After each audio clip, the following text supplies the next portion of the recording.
Coucou, bonjour, je voulais vous faire la présentation de l'oracle Sagesse de sorcière de Nastasia Ilinsik. Désolée pour la prononciation.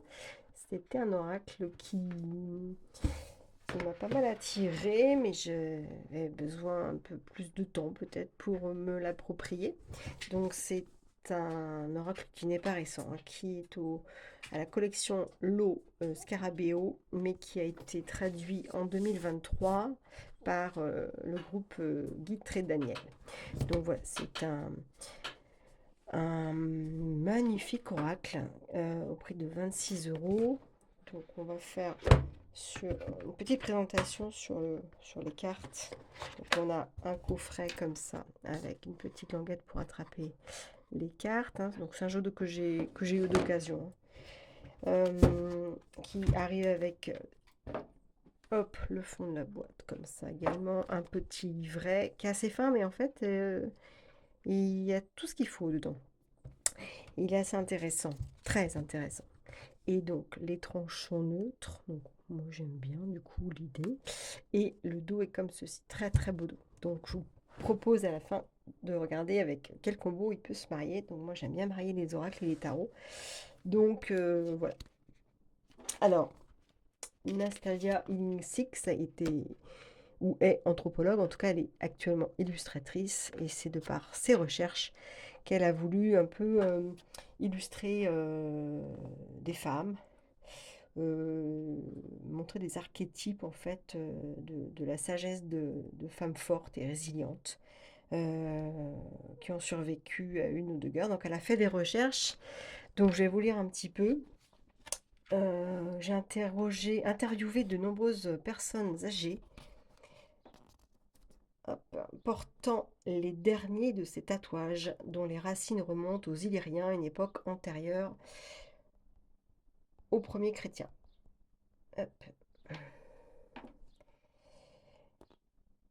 J'ai rassemblé non seulement des symboles, mais aussi les histoires et la sagesse de ces femmes fortes et résilientes qui ont survécu non à une, mais deux guerres. Cela m'a poussé à m'interroger si je pouvais parler aux femmes du passé.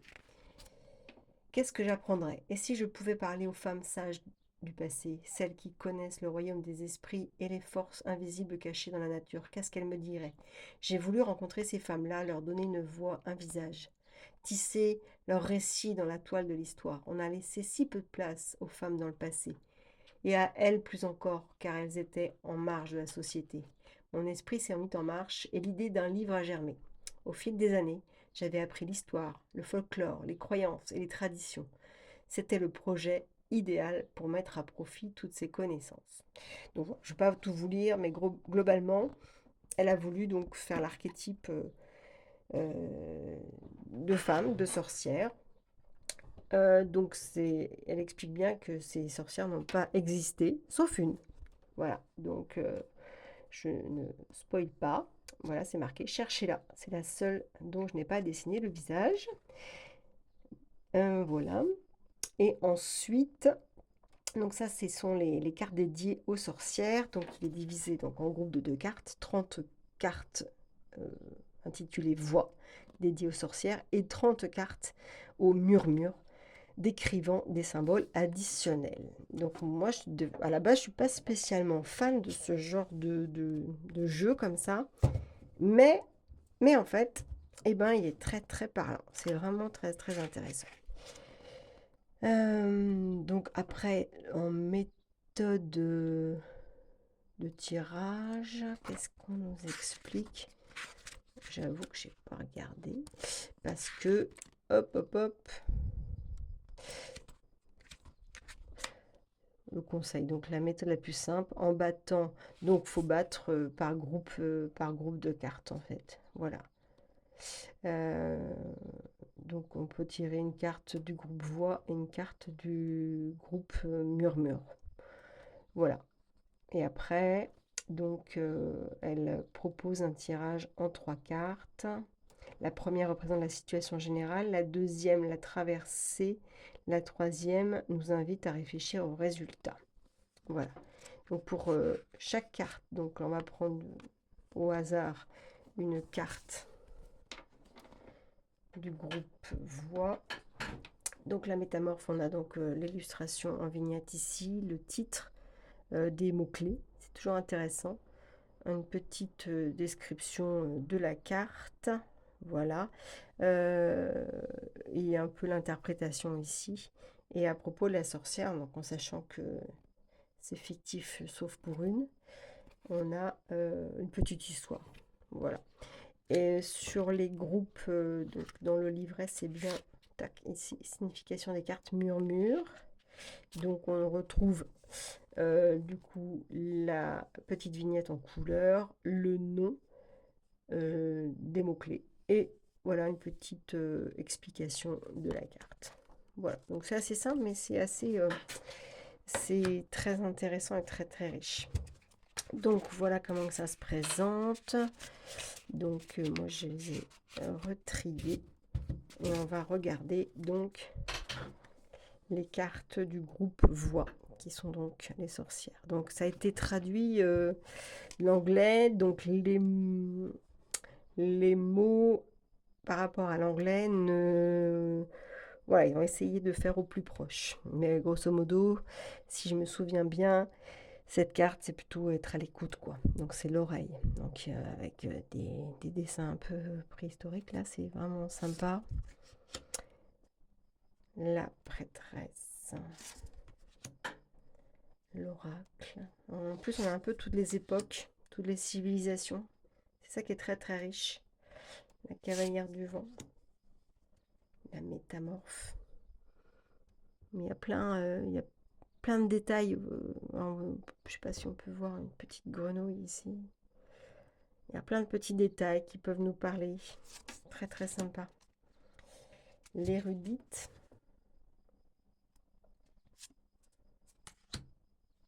L'astronome. Avec la lune en fond. La passeuse du voile. La gardienne. La voyageuse. La mystique. J'ai oublié de vous dire, elles glissent bien. Elles sont un peu satinées. Elles chantent. Moi, j'aime assez bien. L'artiste. La voyante. Ça fait penser un peu à Minerva dans Harry Potter. L'alchimiste. Pardon. La mémoire. La chamane. Ils sont très très jolies ces cartes. Très vraies. La réconciliatrice. La conteuse. La guérisseuse. J'aime beaucoup. La paysanne. L'exploratrice.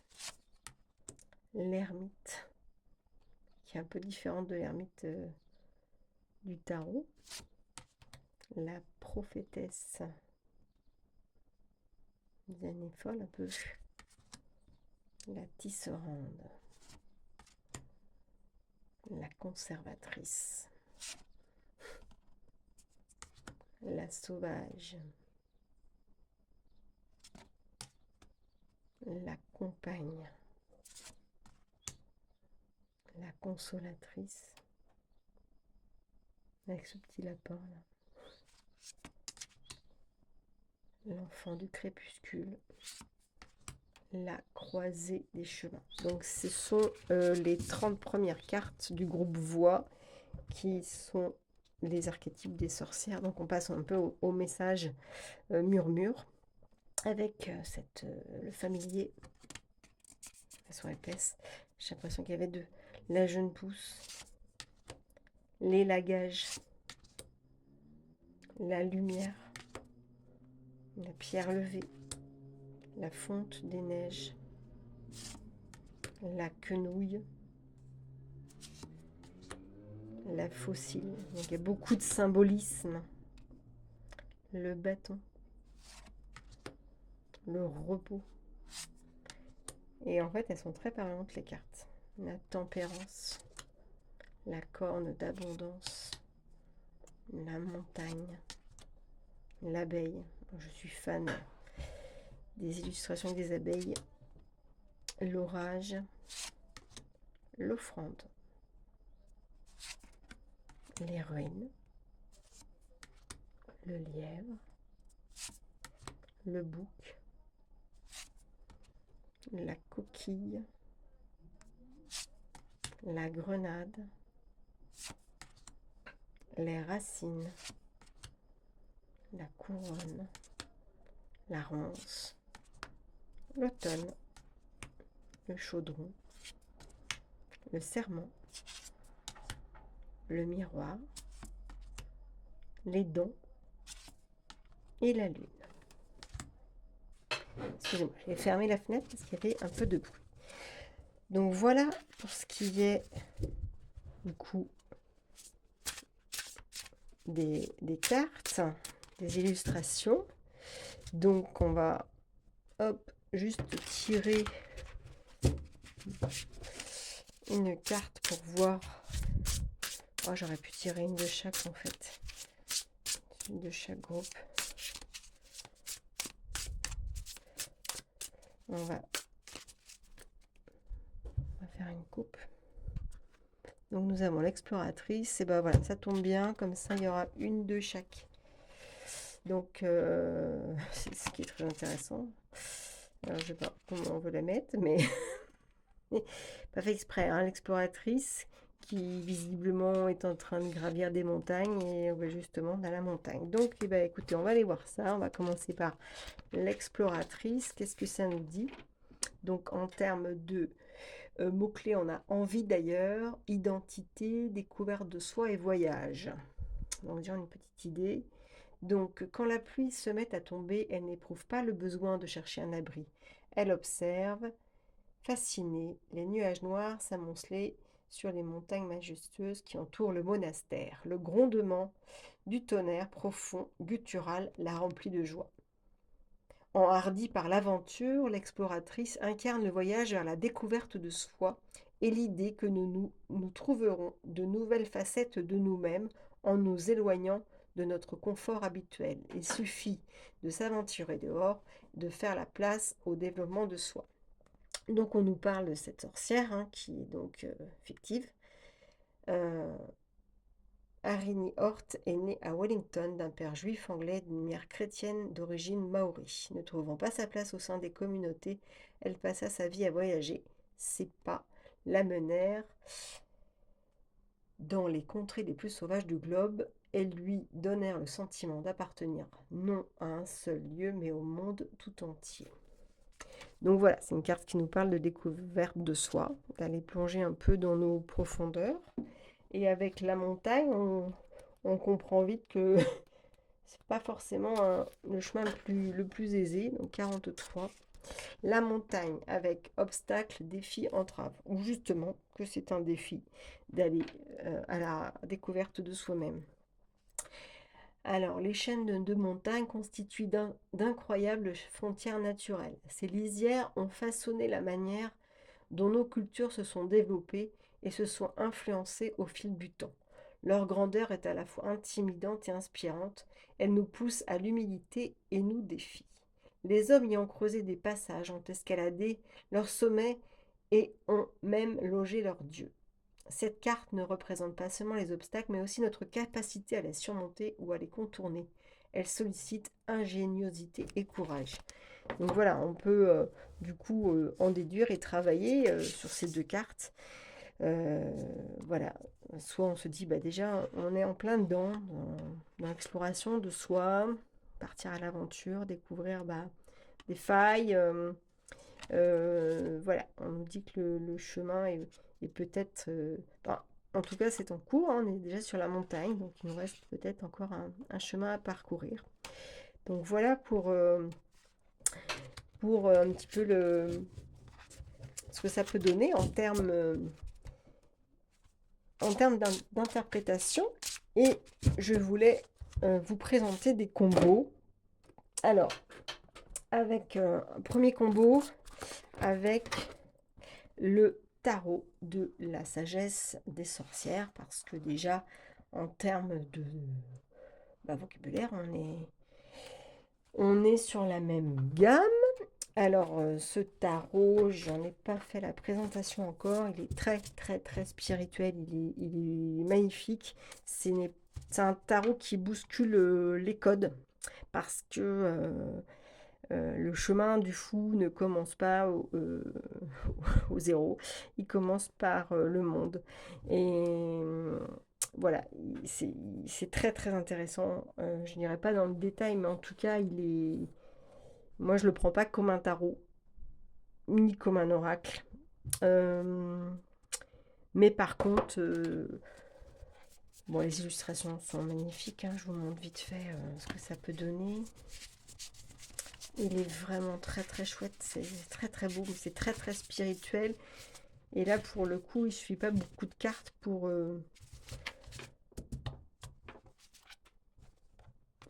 travailler dessus. Il faut se l'approprier, celui-là. Il n'est pas guère évident. Donc, déjà, ce sont des grandes cartes. Mais il est un peu bluffant. Alors, hop. Je vais vous montrer ce que ça donne. Parce que les illustrations, ça résonne bien. Donc, libre à vous après. Voilà. Le bâton. Alors, le 9 d'air. Attention, c'est pas du tout les interprétations du rider. Hein, mais, donc, 9 d'air, 9 d'épée. Du coup. Mais après, on peut aller un peu plus loin. Je trouvais que les illustrations étaient quand même assez intéressantes. Donc, par exemple, si on prend ici la quenouille et le 6 de terre qui représente le 6 de denier. Hop, si je prends la quenouille, 37. La quenouille qui nous dit autorité, influence, expertise. La quenouille sert à stocker les fibres. La laine, par exemple, non encore filée. Elle a un sens culturel fort et une histoire intéressante. Beaucoup de ces instruments métalliques ont en effet été retrouvés dans des tombes d'imminentes femmes vikings représentées comme volures, des prophétesses et pratiquant du Seyor, une magie nordique. Par conséquent, la carte de la quenouille représente le respect et l'autorité véhiculés par cet outil puissant, mais aussi les exigences fondamentales que requiert l'expertise sans laquelle une telle influence serait vaine. Donc ça mérite, c'est vrai, une connaissance des deux, parce que du coup, le 6 de denier nous apprend le partage, mais dans un rider classique et traditionnel, et celui-là, il est un peu plus spécifique. Le 6 de terre. Hop. Donc on va aller plutôt à l'essence.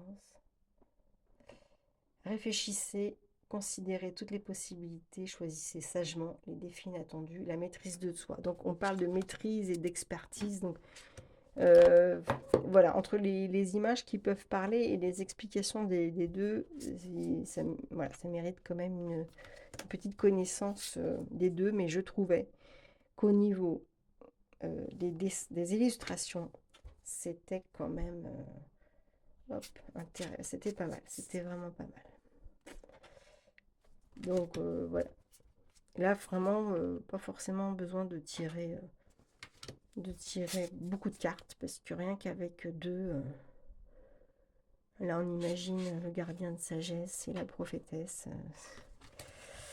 même si c'est deux univers et deux mondes différents, c'est très très intéressant. Bon, le vide d'eau, c'est le vide de coupe, hein, donc on parle encore d'exploration et de partir. Voilà, de partir. Ouais, je trouvais ça vraiment chouette. Bon, voilà, c'était un petit aperçu parce que celui-ci, vraiment, il mérite vraiment qu'on se l'approprie. Il est vraiment très, très spécifique. Je voulais aussi vous présenter donc un combo avec un tarot que beaucoup connaissent, puisque c'est le tarot spirituel des chats. Et je trouvais qu'en termes d'illustration, de dessin, ça pouvait aussi matcher vraiment bien. Je vais mettre ça en dessous.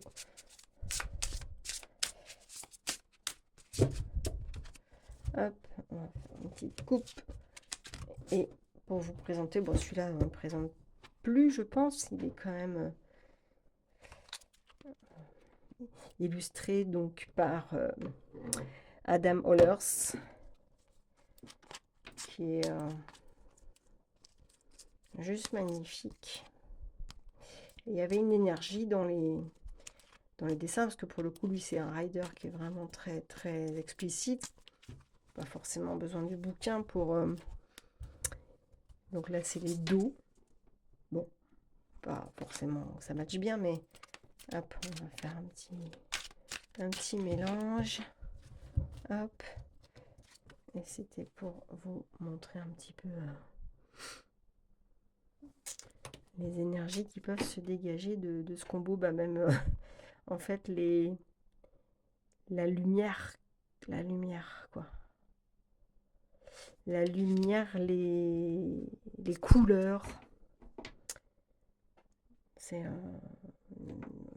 voilà, la chamane, on voit qu'il y a une lumière qui se dégage, et là sur ce roi de denier là c'est hyper intéressant aussi à travailler. Moi je trouve que c'est très très chouette, très très chouette.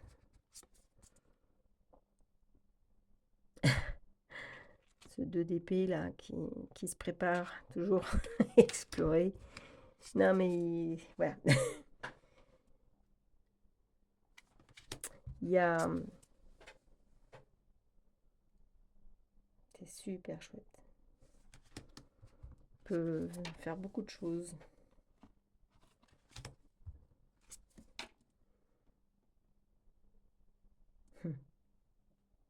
J'aime bien la direction du regard en fait. Cavalière prête à explorer également ce monde-là.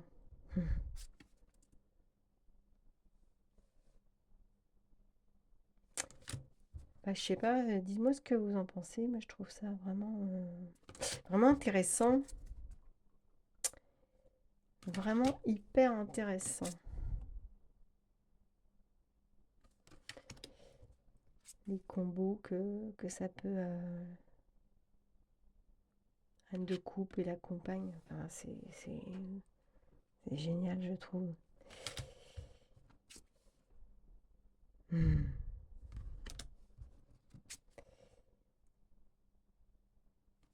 Très très sympa.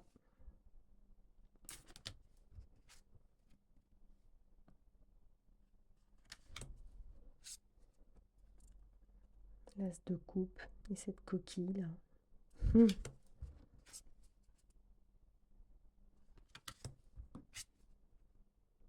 5 de coupe au repos.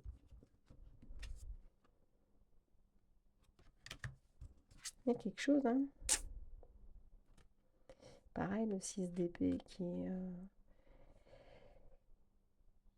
a aussi cette symbolisme de quitter les choses, mais parce que le chemin n'a pas été forcément facile avant, et ouais, il y a moyen de faire plein de choses. Et regarde les couleurs, ce vert là, très très sympa.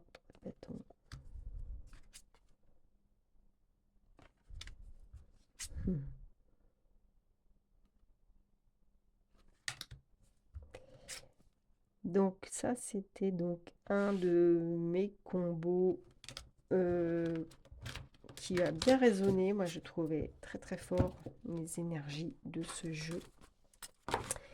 Et alors un qui en fait je trouve que ça matche bien, et bah du coup je sais pourquoi ça matche bien, parce que du coup c'est la même illustratrice, et c'est donc le tarot du jardin de la sorcière, donc de Sacha Graham, et c'est illustré par Nastasia Ilinsik, donc je n'avais même pas fait attention. Et bah du coup ça se retrouve dans les dos, voilà, on est un peu sur la même énergie, voilà. Donc pour vous montrer un peu, si vous connaissez pas, c'est un très très beau tarot aussi en linen. On voit un petit peu. J'aime bien le bruit que ça fait. Voilà. Beaucoup de couleurs. Beaucoup de couleurs, du coup. Et en fait, on va regarder. On va regarder ensemble ce que ça donne, parce qu'ici, on est quand même sur des couleurs un peu plus saturées. Oui. Mais ben, on ressent en fait que c'est la même illustratrice. Servante de denier, qui est le page de denier. Tac. Reine d'épée, la coquille. La 10 de coupe, la tisserande. Alors, c'est pareil, la robe, il y a plein d'éléments qu'on peut raccorder, qu'on peut associer. Ces rubans rouges qui peut rappeler la robe. Enfin, on peut... Il y a moyen de faire pas mal de petites choses aussi sur ce combo.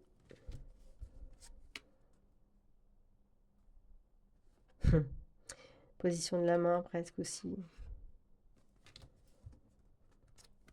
Les énergies comme ça.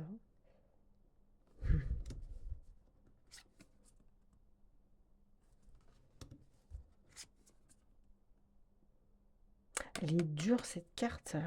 Wow. C'est une carte qui me perturbe. Elle est dure. Je trouve que c'est un 5 d'épée. Je crois que c'est la plus dure de tous les 5 d'épée que j'ai pu voir. Et en plus, ben voilà, j'avais pas fait attention à la consolatrice. Voilà, on sent que celle-ci est dominée. Voilà. Elle est très très dure. Et que ce qu'elle vit là,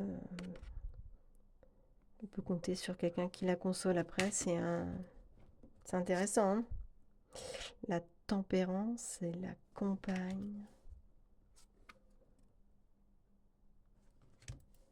Enfin, il y a des choses intéressantes.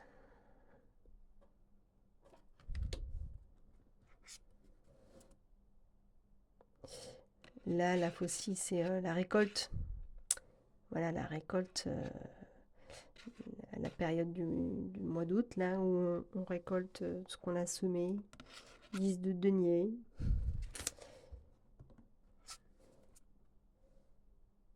Roi d'épée.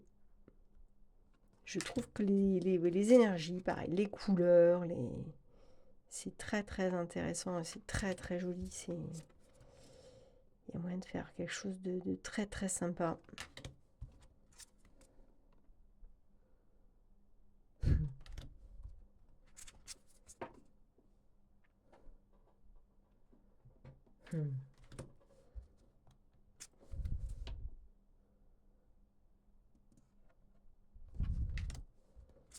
Ben voilà, dites-moi ce que vous en pensez sur ces combos. Quel combo vous parle le mieux? Et puis si éventuellement, si vous voyez, mettez-moi en commentaire si vous voyez d'autres combos à faire avec cet oracle. Ça m'intéresse toujours de savoir, voilà, à la position aussi, l'ermite, l'exploratrice. Rebelote, hein, enfin bon, peut-être que je suis dans cette énergie-là en ce moment, mais avec cette ermite-là, la même position, bah voilà, on explore un peu, enfin, une introspection en fait sur soi-même pour explorer ces zones, pour mettre en lumière des failles, voilà, nos ombres. C'est très, on est quand même sur du développement personnel en fait, hein, mais ça peut être intéressant. Il y a plein de détails en fait sur lesquels on peut, plein de détails sur lesquels on peut jouer en fait. Et puis, enfin, je sais pas, il en ressort quand même une énergie très positive et c'est beau, elle est belle cette carte là aussi. Cette de coupe.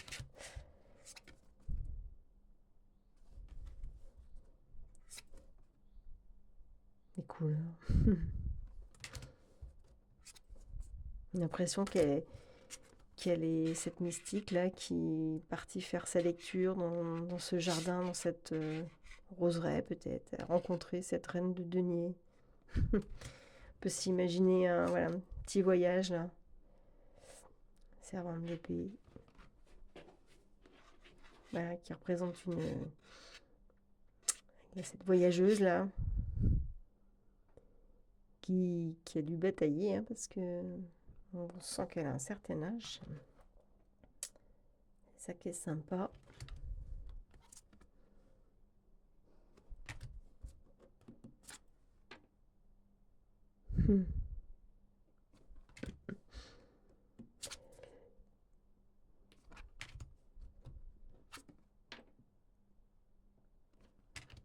Bon ben voilà, c'était pour faire un petit... Bon, on va finir là-dessus, tiens, avec ce roi de denier, la corne d'abondance. On a l'impression, bah oui, bah, du fait que c'est la même illustratrice, que bah, la corne d'abondance est sortie de la carte, là, hein, et que il nous offre cette abondance. Voilà, bah, je pense qu'on va finir là-dessus, c'est pas mal, hein. Bah voilà, mettez-moi en commentaire ce que vous en pensez, et si vous avez d'autres idées de combos, merci de partager, si ça vous dit. À bientôt.